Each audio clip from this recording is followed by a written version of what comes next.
pasti tidak memilih saya ya. Kamu curang. Pasti kamu sudah menerima uang ya. Astagfirullah. Saya tidak menerima uang dari siapapun Pak Kades untuk menentukan pilihan saya. Saya memilih sesuai dengan hati nurani saya. Tapi saya tahu kamu tidak memilih saya. Buktinya suara saya cuma satu. Iya, saya akui. Saya memang memilih calon yang lain. Tapi bukan karena saya tidak suka dengan Pak Kades. Justru karena saya kasihan dengan Pak Kades. Kalau kamu kasihan sama saya, seharusnya kamu membeli saya. Pak Kades, jabatan itu amanah yang akan dipertanggungjawabkan di hadapan Allah Subhanahu wa Ta'ala.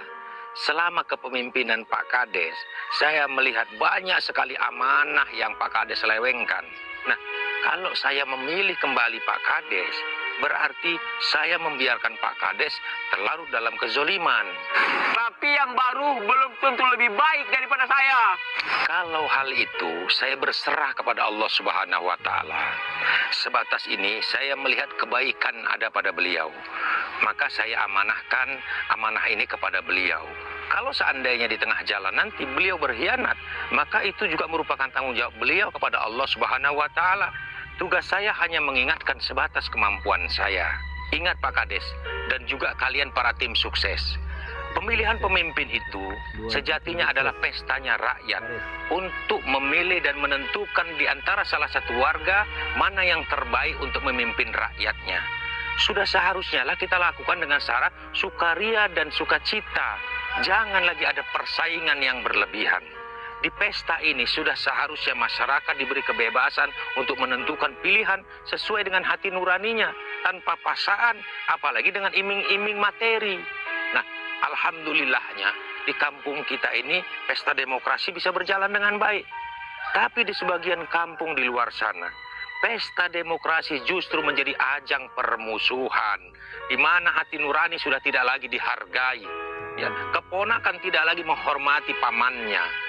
Kakek tidak lagi memandang dengan kasih sayang terhadap cucunya. Orang tua tidak lagi sayang kepada anaknya. Dan tetangga tidak saling berteguran. Bukankah kita menginginkan seorang pemimpin yang bisa memakmurkan seluruh rakyatnya? Kalian tahu apa sebenarnya potensi terbesar yang kita miliki di kampung ini? Apa kira-kira ya, Nar ya? Ya banyak lah, Lip. Perkebunan, persawahan, pabrik-pabrik. Bukan. Itu semua cuma benda-benda mati yang justru bisa menghancurkan kalau dikelola oleh orang yang salah. Potensi terbesar yang ada di kampung ini justru adalah masyarakat itu sendiri. Kemajemukannya, persatuannya, kekeluargaannya. Tapi kenapa dengan pesta demokrasi ini justru menghancurkan persatuan itu? Tapi kalau nggak ada duit, macam mana mau bangun jalan, mau bangun jembatan, ya kan, Lip? Betul.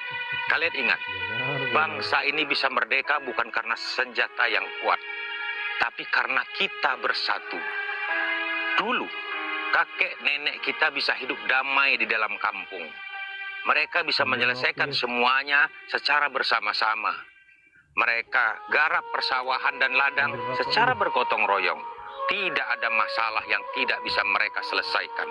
Mereka tidak perlu aparat dan undang-undang untuk menyelesaikan masalah. Karena mereka punya welas asih yang tinggi. Anak-anak, remaja, dan orang tua semua hidup damai di dalam kampung ini.